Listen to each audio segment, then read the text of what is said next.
성탄의 날 우리에게 주신 하나님의 말씀 우리가 같이 읽기를 원합니다. 같이 한번 읽겠습니다. 요한복음 3장 16절입니다. 같이 읽을게요. 시작. 하나님이 세상을 이처럼 사랑하사 독생자를 주셨으니 이는 그를 믿는 자마다 멸망하지 않고 영생을 얻게 하려 하심이라. 아멘. 예. 하늘에는 영광, 이 땅의 평강이 우리 성도님들의 가정에 가득한 강물을 이룰 수 있기를 주님의 이름으로 선포합니다.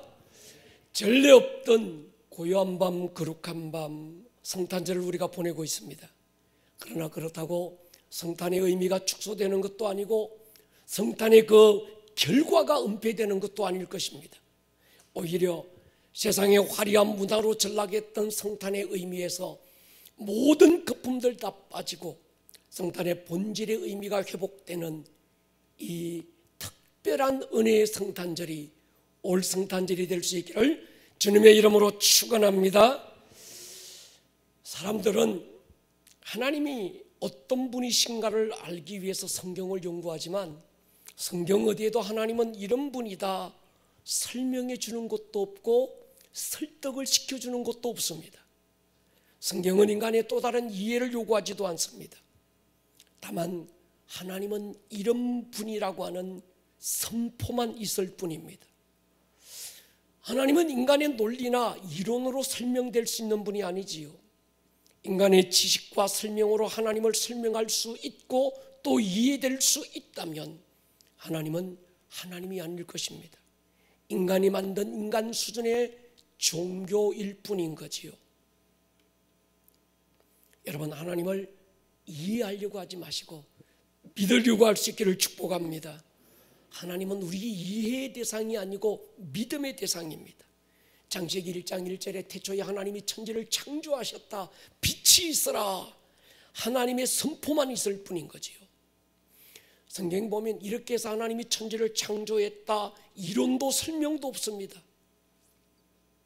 여러분, 집에서 키우는 강아지가 나를 다 이해할 수 있다고 한다면 내가 강아지 수준이든지 강아지가 내 수준이든지 둘 중에 하나가 분명합니다. 우리가 하나님을 다 이해할 수 있다면 하나님이 내 수준이든지 내가 하나님 수준이든지 둘 중에 하나라는 얘기지요. 하나님의 말씀도 마찬가지입니다. 하나님의 말씀은 인간의 이해를 요구하지 않습니다. 하나님의 말씀은 선포하고 있는 거지요. 태초라고 하는 시작이 있었으니 반드시 끝도 있다고 성경은 우리에게 말합니다. 시작이 없었으면 끝도 없었을 것입니다. 하루의 시작이 있었으니 하루의 끝이 분명합니다. 한 주의 시작이 있었으니 한 주의 끝도 있는 게지요. 한 해의 시작이 있었으니 또 역시 우리는 한 해의 끝자락에 서 있는 것입니다. 시간은 직선이지 돌고 도는 원이 아닙니다. 한 개인의 시간도 마찬가지인 것 같아요. 태어난 날이 있으니 누구도 죽음의 날을 피할 수 없습니다. 한 개인만이 아니라 역사의 시간에 대한 개념도 원이지요. 역사는 돌고 도는 원이 아닙니다. 시대는 그 시대로 지나갔고 다시는 되돌아갈 수도 없고 돌이킬 수도 없습니다. 이것은 우리가 이해를 해야 될 것도 설명할 것도 아닙니다. 받아들여야 될 진리지요. 인간의 순리는 설명할 수 있고 설명을 요구할 수 있습니다.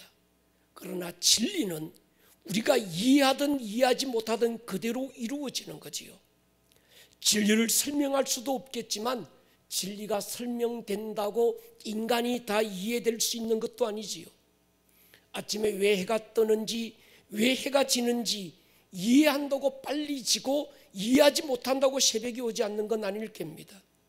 우리의 이해와는 상관없이 새벽에 해는 뜨고 또 저녁이 되면 해가 지는 겁니다. 진리는 그대로 받아들이는 것이고 믿어야 합니다.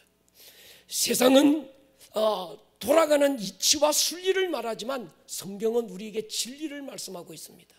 예수님은 진리로 이 땅에 오신 분, 그분의 말씀은 우리가 믿고 받아들여야 될 진리지요. 성령님은 진리의 영이라 우리를 진리 가운데로 인도하시는 분입니다. 정리해서 말씀드리면 시간에는 두 개의 개념이 있는 것 같아요. 하나는 원의 개념이고 하나는 직선의 개념입니다. 시간을 원으로 보는가 아니면 시간을 직선으로 보는가에 따라서 모든 것이 달라집니다. 원이라고 생각하면 시작도 없고 끝도 없는 겁니다. 그저 돌고 돌 뿐이지요. 시간을 직선이라고 생각하면 시작과 끝이 분명합니다. 원이라면 시작이 없었으니 인간은 저절로 태어난 존재, 우연한 존재일 뿐입니다. 아메바가 원숭이가 되었고 그 원숭이가 더 진화해서 인간이 된 겁니다. 짐승과 인간은 전혀 그 가치가 다르지 않습니다. 그저 조금 더 진화되고 덜 진화된 차이만 있을 뿐인 거지요. 거기에 무슨 인간의 존엄성이나 인간만이 가진 특별한 어떤 가치를 찾을 수가 없습니다. 하나님 없는 가치관, 하나님 없는 사상의 위험성이 여기 있습니다. 공산주의 유물론이 여기서 나왔습니다. 거기에는 인생의 진정한 목적도 없습니다.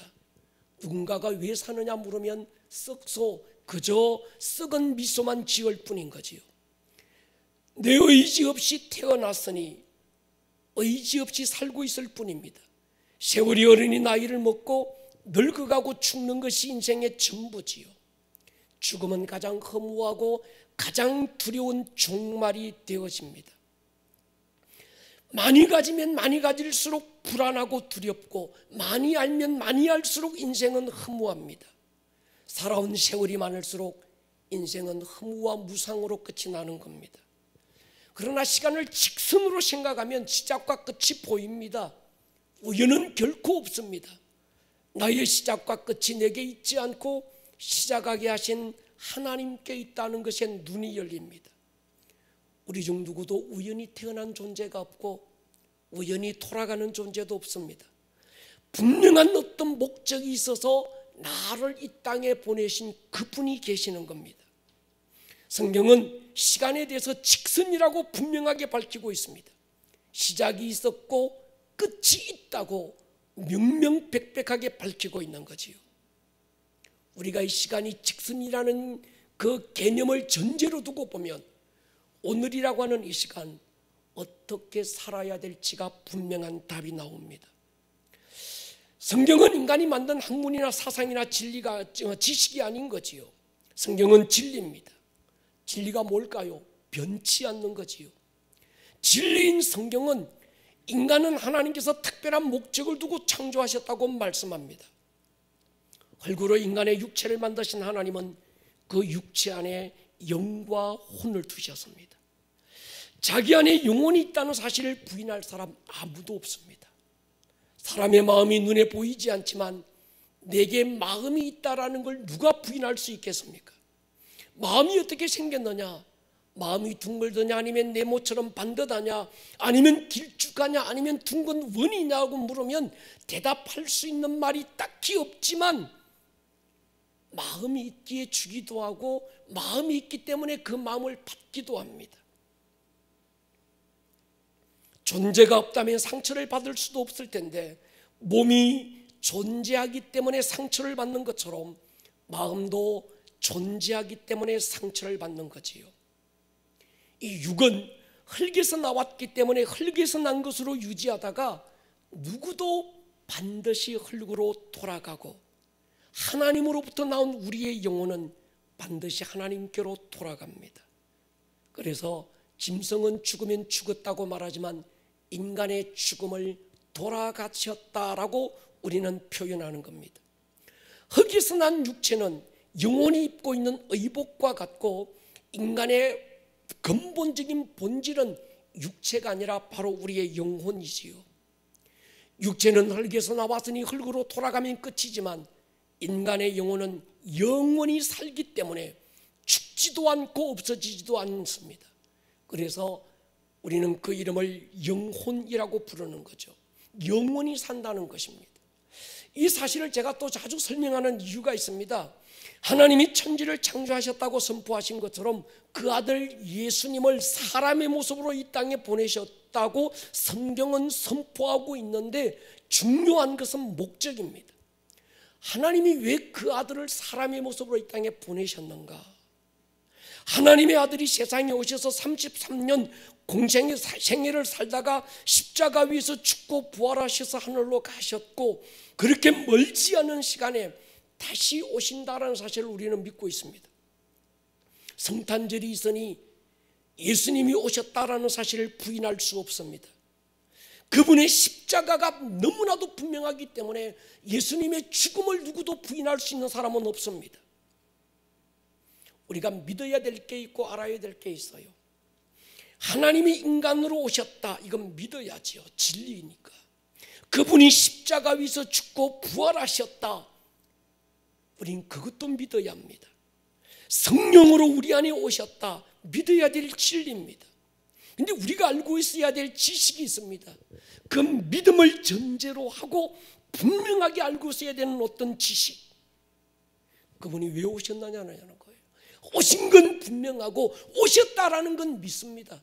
그분이 십자가 위에서 죽으셨다라는 건 너무 분명하고, 우리는 십자가를 통해서 그분의 죽으심에 대한 확실한 증거를 가지고 있습니다. 그렇다고 한다면 왜 오셨느냐라는 거예요. 왜 죽으셨느냐라는 겁니다. 그분이 오셔서 이루신 일들이 무엇이고, 그 이루신 일들과 오늘 나와 무슨 상관이 있느냐, 이건 우리가 알고 있어야 되는 지식인 거지요. 지금까지 살아오면서 한 해 끝자락에서 우리는 매번 성탄절을 오늘처럼 맞이해야 합니다. 올해처럼 힘들고 어렵고 답답한 때에도 성탄절은 어김없이 돌아왔습니다. 이런 때 성탄절은 우리에게 어떤 의미가 되는 것일까요? 이런 이야기는 우리 신앙의 근본적인 질문이고 찾아야 되는 답인 거지요. 하나님의 본체, 우리 조금 전에 찬양했던 하나님의 본체이신 예수님이 이 세상에 왜 오셨느냐? 그것도 가장 평범한 한 가정의 아기로 오신 이유가 무엇일까? 가난한 자를 먹이시고 입히려고 오신 것일까요?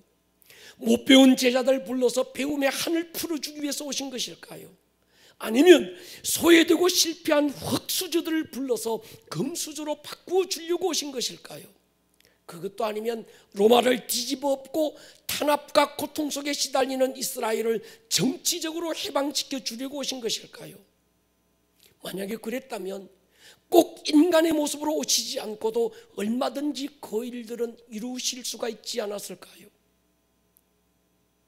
만약에 꼭 인간으로 오셔야만 됐다면, 가난한 서민의 아들이 아니라 왕의 아들로 오셨다면 그 일들은 더 쉽게 이루어질 수 있지 않았을까요? 아니면 능력 있는 천사 하나쯤 보내셨더라면 더 간단하게 그 일들은 이루어졌을 것입니다. 예수님은 가난한 집안에 힘없는 아기의 모습으로 오셔서요, 그분이 이 땅에 오시던 날 빈방 하나 제대로 없어서 짐승의 구유를 빌려서 오셨습니다. 왜 오셨을까? 이 사실을 알아야 우리 믿음의 본질을 오해하지 않을 수 있습니다. 그분이 육신을 입지 않으면 할 수 없었던 어떤 일들이 있었기 때문에 육신을 입고 오셨습니다. 하나님이 인간이 아니라 그냥 하늘에서 하나님으로 계시면서도 우리의 먹는 문제, 입는 문제, 육신의 필요를 위한 일들은 그분이 말씀 한마디로 이루시기에 충분하지 않았을까요? 말씀 한마디로 천지를 창조하신 그분이 우리의 먹는 문제 해결하는 일쯤은 한마디 말씀으로도 얼마든지 해결할 수 있지 않았을까요? 한 어린 아이가 드린 보리떡 5개, 물고기 2마리가 없었다고 한다면 그분이 수천 명 군종을 먹이지 못하셨을까요?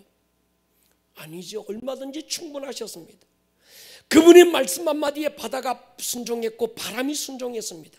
그분의 말씀 한마디에 만물이 복종했습니다.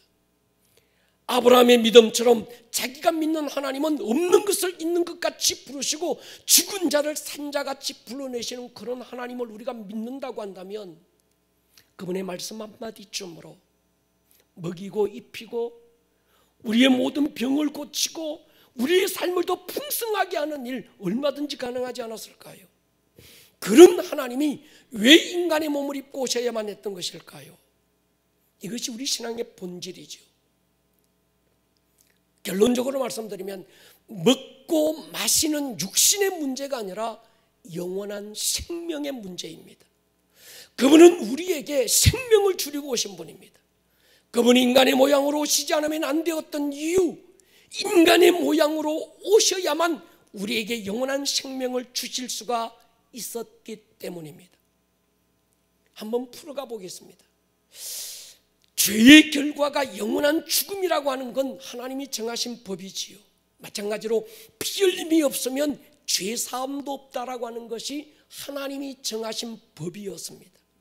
아담이 선악과를 먹기 전에 하나님이 정하신 또 하나의 법이 있지요. 선악과를 먹으면 정령 죽을 것이다. 선악과 자체에 굉장한 강력한 독이 있어서 먹는 즉시로 그 독이 혈관을 타고 흘러들어가서 몇 분 이내로 장기를 파괴시키고 심장을 멈추게 한다, 그런 얘기가 아니었습니다. 선악과를 먹고도 아담은 버젓하게 살아서 나무 뒤에 숨기도 하고 에덴에서 쫓겨나기도 했습니다. 선악과에 독이 있기 때문에 먹으면 죽는다는 말도 아니었습니다. 하나님이 인간을 창조하신 과정을 주의 깊게 우리가 한번 살펴보면 좋겠습니다. 하나님이 처음 창세기 1장 27절에서 흙으로 사람의 몸을 만들어요. 여기까지는 인간과 짐승의 별 차이가 없습니다. 그런데 인간과 짐승의 창조에서 차이가 있는 한 구절이 나오는데 창세기 2장 7절이지요. 같이 한번 읽었으면 좋겠습니다. 시작. 여호와 하나님이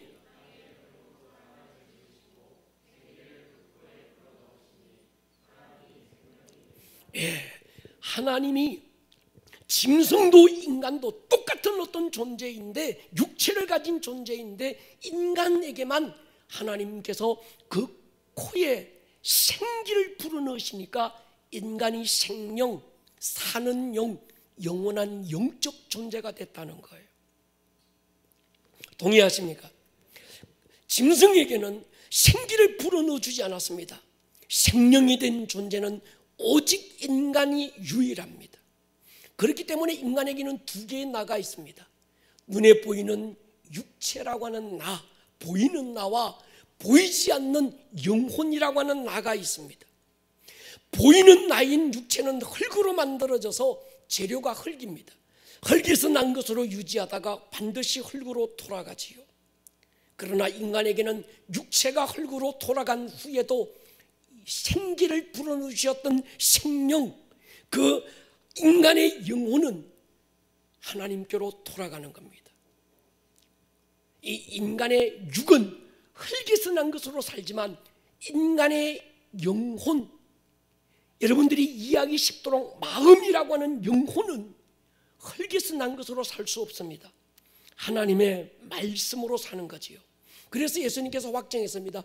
사람이 떡으로만 사는 것이 아니라 하나님의 입에서 나오는 모든 말씀으로 산다. 그래서 인간은 빵과 떡으로 사는 육체가 있는가 하면 하나님의 말씀으로 사는 영혼이 있는 거죠. 영혼이 있기 때문에 영이신 하나님과 교제가 할 수 있습니다. 짐승은 하나님과 교제할 수 없는 이유는 영이신 하나님은 분명한데 짐승에게는 영이 없기 때문에 영이신 하나님과 교제가 불가능한 거죠. 하나님이 인간에게 육체를 만드시고 육체가 유지될 수 있는 복을 주지요. 창세기 1장 29절을 보시면요, 하나님이 이르시되 내가 온 지면에 씨 맺는 모든 채소와 씨 가진 열매 맺는 모든 나무를 너희에게 주노니 너희의 먹을거리가 되리라. 또 땅의 모든 짐승과 하늘의 모든 새와 생명이 있어 땅에 기는 모든 것에는 내가 모든 풀에 푸른 풀을 먹을거리로 주노라 하시니 그대로 되니라.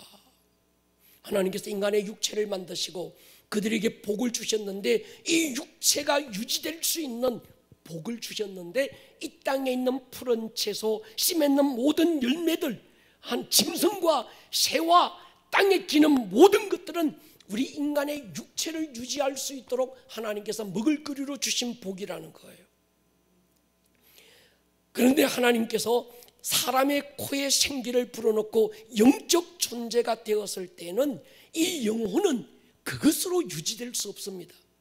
그래서 이 영혼이 먹고 살 수 있는 복을 주셨는데 그 복은 하나님의 말씀이라는 거예요. 그래서 선악과를 먹지 마라라고 하는 하나님의 말씀을 주셨는데 인간은 그 말씀을 지킴으로 하나님의 말씀을 지킴으로 그의 영혼이 살게 되는 겁니다. 우리의 육체가 먹지 않으면 유지될 수 없는 것처럼 인간의 영혼은 하나님의 말씀에 순종하지 않으면 인간의 영혼이 하나님과 단절이 되고 하나님과 단절된 그 상태를 영혼의 죽음이라 이렇게 말하는 거지요. 하나님께서 인간에게 선악과를 먹지 마라라고 하는 말씀을 주셨고 그 말씀에 불순종하는 순간에 인간의 영은 하나님과 분리되어져서 영원한 죽음의 상태에 이르렀습니다. 그래서 죄의 싹성 사망이라고 할 때 여기서의 죽음은 육체가 죽는 것이 아니라 영혼의 사망을 얘기하는 것이죠. 이걸 전제로 두고 예수님이 이 땅에 왜 오셨는가를 생각해 볼 필요가 있습니다. 죄의 결과가 사망인 것처럼 이 죄의 문제를 해결할 수 있는 유일한 하나님이 정하신 법이 뭘까? 피 흘림이 없은즉 사함이 없다라고 하는 겁니다. 여기서 피 흘림은 죄 없는 자의 피 흘림을 말하죠. 문제가 여기 있었습니다. 하나님이 보실 때 인간의 피를 자신의 피를 흘려서 아담의 죄를 대신할 수 있는 의인이 없는데 하나님이 보실 때는 한 사람도 없다고 단정해 버렸습니다. 천사가 이 일을 대신할 수 없는 건 천사는 육체가 없는 거예요. 피 흘릴 수 있는 조건은 오직 육체를 가진 육체만 할 수 있는 거지요. 우리가 성인이라고 부르는 누구도 죄 가운데서 태어났고 죄 가운데 죽었기 때문에 그들 중 누구도 그의 피를 흘려서 인간의 죄를 대신할 수 있는 자격을 가진 자는 아무도 없었습니다. 하나님이, 죄 없으신 하나님이, 말씀이신 하나님이 인간의 몸을 입고 오셔야 됐던 이유가 여기 있습니다. 만약에 인간 가운데 누구라도 아담의 죄를 대신할 수 있는 죄 없는 자가 있었다고 한다면 하나님은 굳이 하나님이 그 아들 예수님을 사람의 몸으로 이 땅에 보내지 않았을 것입니다. 그런데 하나님의 눈으로 이 세상 아무리 봐도 인간의 죄를 대신할 수 있는 죄 없는 자가 없었다는 거예요. 그래서 하나님이 정하신 게 뭡니까? 의인은 없나니 하나도 없다. 하나님 보실 때 아무도 없었다는 거예요. 성탄절 하나님이 이 땅에 왜 오셨을까? 왜 사람의 모습으로 오셨을까? 사람의 모습으로 오시지 않으면 피 흘릴 수가 없고 이 땅에 어떤 누군가가 아니라 죄 없으신 그분이 이 땅에 사람의 몸을 입고 오셔야 됐던 이유가 바로 여기 있는 거지요. 그렇다고 한다면 성탄과 십자가는 따로 떼어 분리할 수 없고 연결되는 하나의 사건인 겁니다. 시간이 원이 아니라 시간이 직선이라고 한다면 성탄과 십자가는 연결되는 하나의 길인 거지요. 십자가는 하나님의 열심입니다. 십자가는 하나님이 정하신 법이지요. 성탄은 처음부터 십자가가 목표였습니다.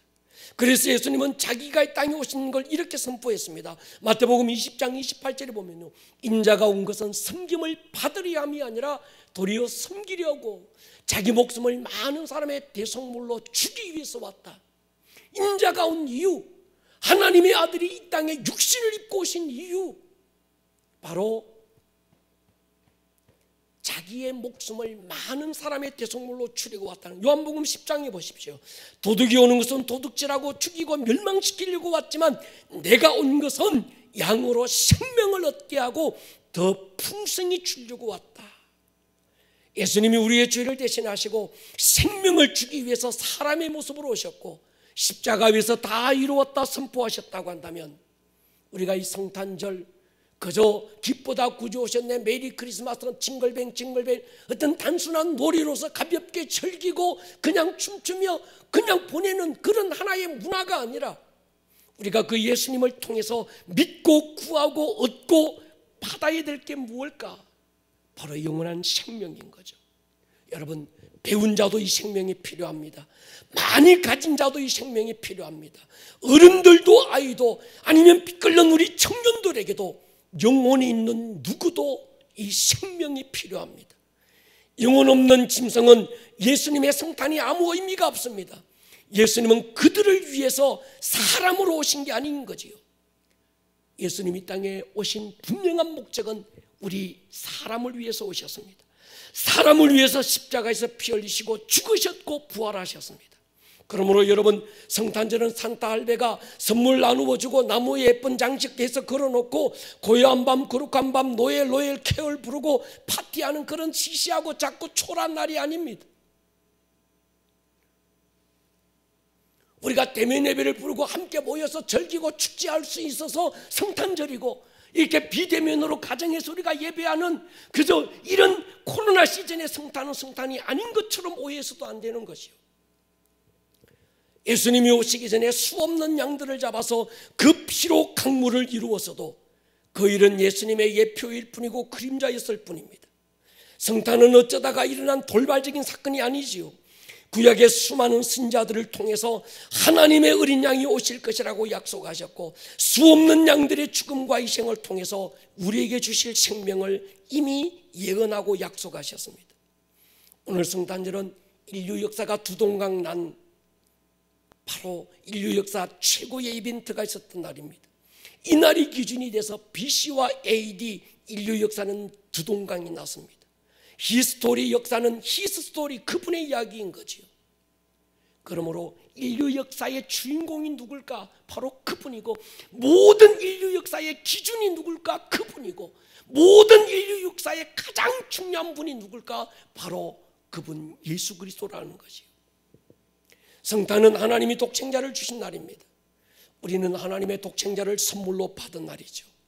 하나님이 우리에게 주신 선물은 어떤 사람이 줄 수 있는 어떤 그런 선물이 아닙니다. 하나님만 우리에게 주실 수 있는 선물, 하나님의 독생자였습니다. 그 아들을 통해서 우리에게 뭘 주셨을까? 생명을 주신 거죠. 여러분, 그분은 이걸 주기 원하는데 우리는 다른 걸 기대하면 안 되는 겁니다.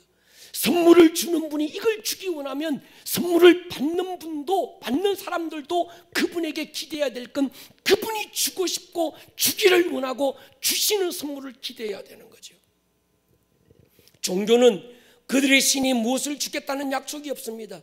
신이 주고 싶은 것이 아니라 자기가 받고 싶은 것을 그들은 기대합니다. 당신이 뭘 주고 싶든 그것과는 아무 상관없이 내가 받고 싶은 것만 주면 된다는 건 종교 문화일 뿐인 거지요. 우리는 그분이 주시지 않은 걸 받을 수도 없고 그분이 주지 않는 다른 것을 기대해서도 안 됩니다. 그러므로 이 성탄의 날에 우리가 기대해야 될 게 뭘까요? 영원한 생명인 줄로 믿습니다. 생명에는 원어적으로 세 가지가 있습니다. 첫 번째, 비오스라고 하는 것도 생명, 근데 이건 육체적인 생명을 말하지요. 영어 바이오가 바로 여기서 나왔습니다. 부모로부터 물려받은 유전적인 생명. 그래서 이 동물에게도 비오스라고 하는 생명은 있습니다.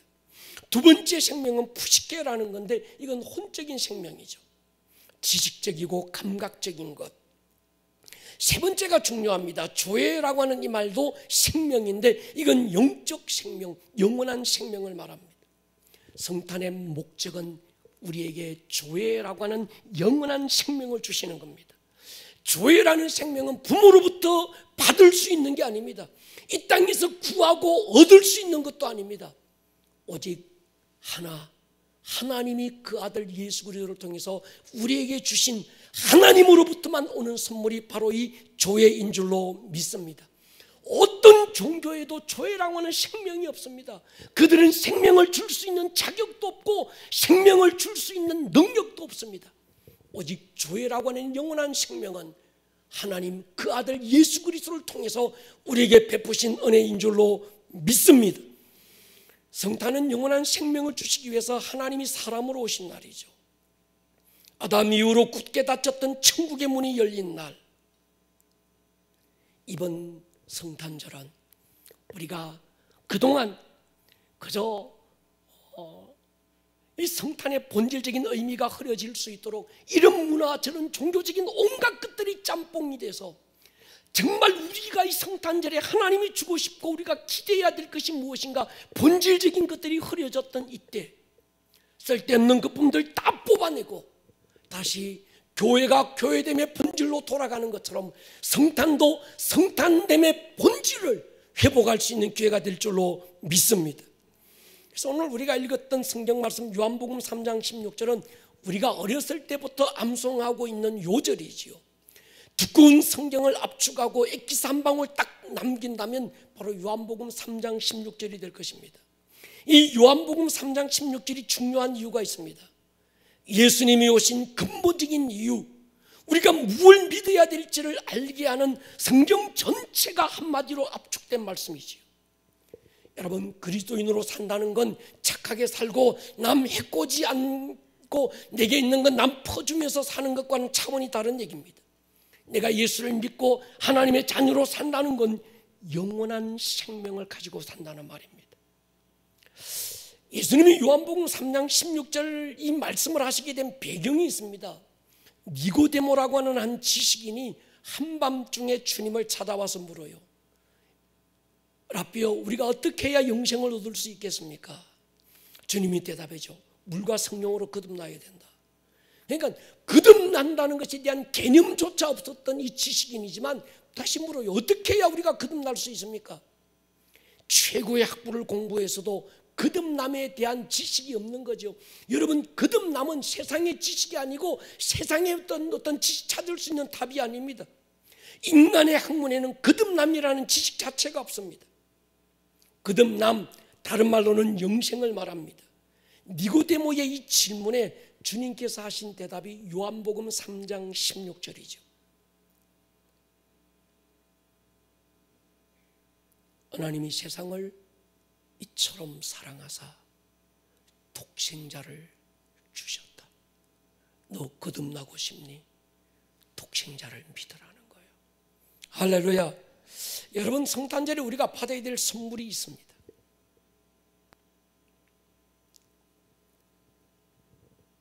여러분들의 자녀들이 왜 성탄절에 내게 선물 안 주냐고 그러죠. 엄마 아빠 성탄절인데 왜 선물 안 주냐고. 지가 왜 선물을 받아야 되는지도 모르고 그냥 선물 주고 받는 날이라는 문화 속에서 그냥 성탄절 내가 선물 주는 날이라고만 생각하고 있는 거예요. 그러니까 왜 선물 안 주냐고 선물을 요구하는 겁니다. 왜 지가 선물을 받아야 되는지, 왜 예수님의 생일에 지가 선물을 받아야 되는지는 모르겠어요. 성탄절에 우리가 받아야 될 선물이 뭘까요? 엄마 아빠가 던져주는 동전 몇 개가 아니지요. 하나님의 독생자의 수준입니다. 영원한 생명입니다. 성도는 예수님과 함께 부식회라고 하는 건 십자가에 못 박고 그분과 함께 장사 지내버렸고, 그 예수님 안에 있던 조회라고 하는 영원한 생명을 우리는 선물로 받은 자들입니다. 할렐루야. 그래서 바울이 갈라디아 2장 20절에서 나는 이젠 예수와 함께 십자가에 못 박혔고 이젠 내가 사는 것은 내 안에 예수 그리스도 그분의 생명이 내 안에 있어서 그 생명으로 오늘을 살고 있다고 분명하게 대답할 수 있었습니다. 여러분, 우리가 예수님을 믿고 거듭난 이후로는 우리는 이전의 그 조회로 이전의 어떤 다른 어떤 푸시케나 어떤 이런 걸로 사는 자들이 아닙니다. 예수 믿고 거듭나 하나님의 자녀로 사는 순간에 우리에게는 믿는 사람이나 안 믿는 사람이나 몸은 똑같고 푸시케라고 하는 혼적인 생명은 똑같이 있을지 모르겠습니다. 그러나 그들에게 없는 것이 우리에게 있어요.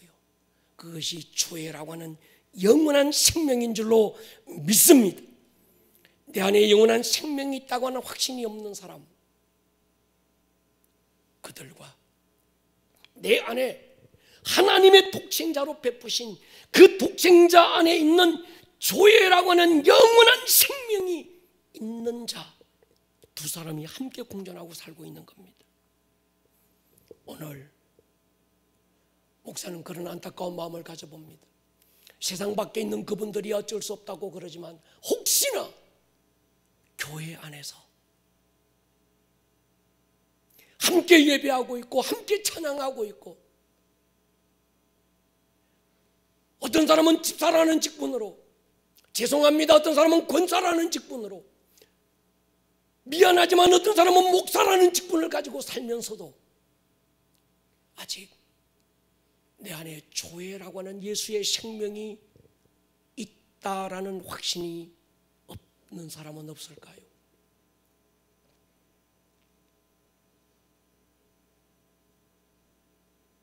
혹시 가정 안에서 이 성탄 예배를 드리고 있는 여러분들 가운데서 저는 다른 교회 성도들은 모르겠습니다. 내게 맡겨주신 아름다운 꿈의 교회 성도들, 여러분들 안에 오고 오는 수많은 성탄절을 거쳐가고 수없는 예배 현장에 앉아서 하나님을 찬양하고 예배하고 있으면서도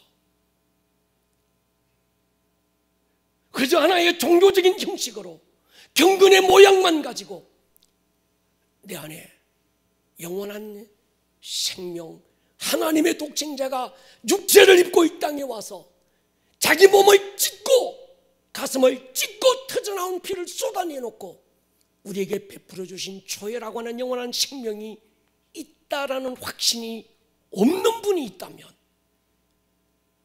이건 안 되는 거죠.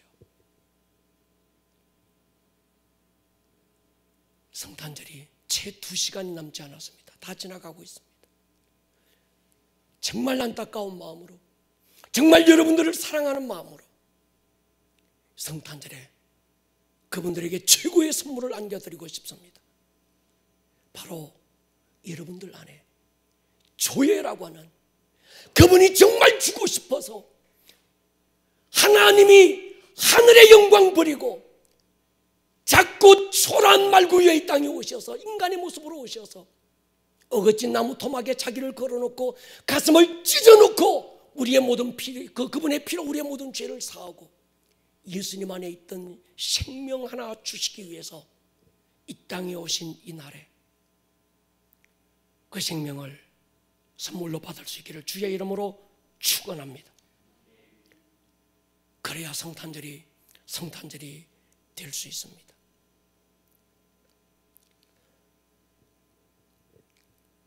빌보 감옥의 간수가 이런 질문을 던져서요, 어떻게 해야 구원을 얻으리까? 어떻게 해야 영원한 생명을 얻겠습니까? 바울의 선포를 기억하십시오. 주 예수를 믿으라. 그리하면 너와 내 집이 영원한 생명을 얻을 것이다. 하나님의 언약궤가 오베데돔의 가정으로 들어갔던 것처럼 모든 성도님들의 가정으로 언약궤의 말씀이 들어가고 있는 특별한 시즌입니다.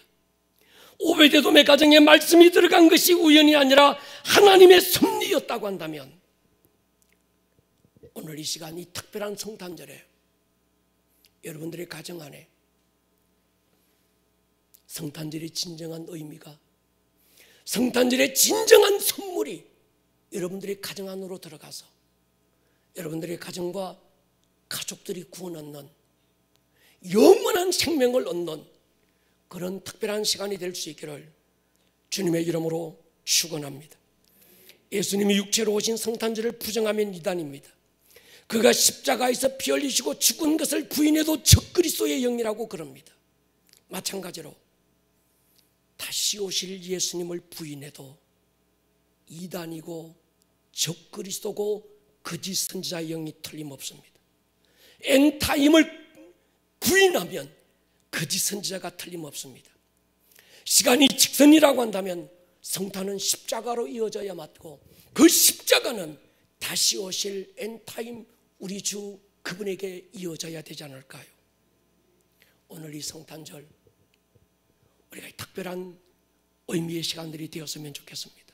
혹시 여러분들의 가정의 자녀들이, 여러분들의 가정의 남편이, 여러분들 가정의 부모가, 여러분들 가정의 형제들이 아직도 이 성탄의 진정한 선물을 받지 못했다면 이 시간 마음을 열고 그 예수님이 여러분들의 가정과 여러분들의 가족들에게 최고의 복된 선물이 되는 특별한 성탄절이 될 수 있기를 주 예수의 이름으로 축원합니다. 머리를 한번 숙여보겠습니다. 사랑하는 여러분,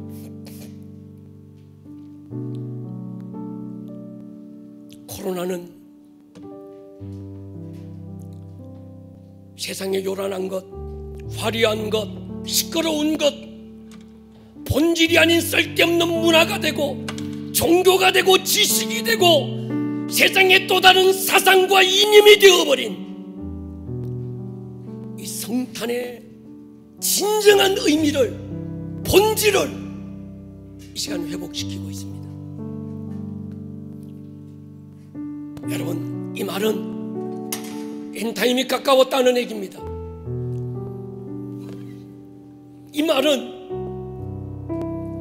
어쩌면 교회 밖에 있는 그들이 아니라 교회 안에서도 불신자로 살고 있고, 교회 안에서도 수없는 성탄절을 맞으면서도 성탄의 진정한 선물이 뭔지를 모르고 그저 문화로 그저 즐기고 그냥 이런 분들에게 진정한 선물을 주는 날이라고 저는 믿습니다.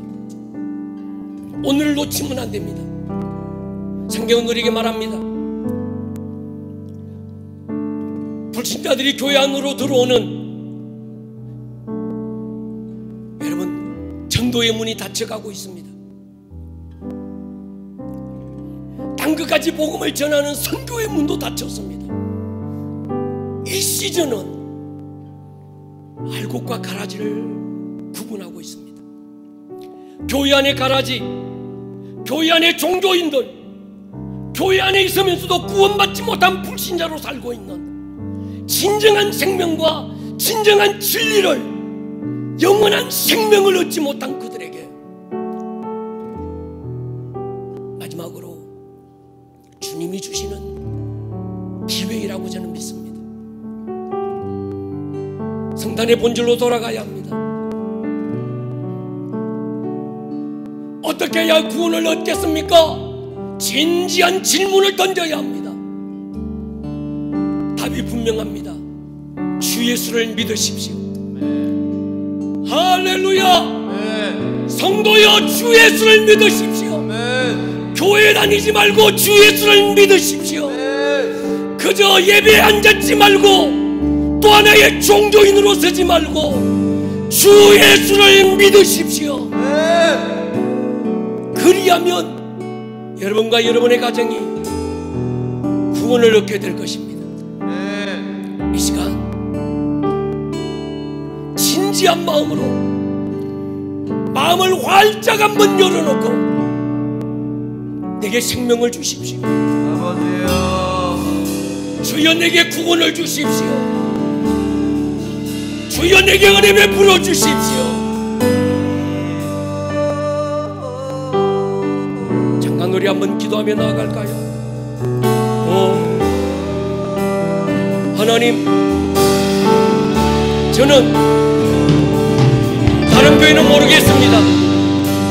그러나 내게 맡겨주신 우리 아름다운 꿈의 교회 성도들만큼은 어린아이든 청소년이든 청년이든 아니면 장년이든 아니면 집사님이든 권사님이든 그가 누구라도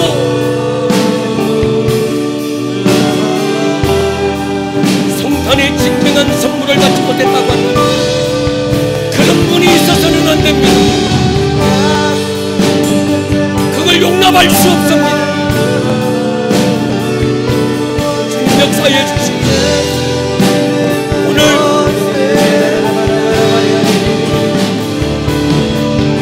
성탄의 능력이, 성탄의 복이, 성탄의 부유가 성도들의 가정을 구원하고 가족들을 구원하고 다시 생명으로 회복될 수 있도록 주님 역사해 주시옵소서.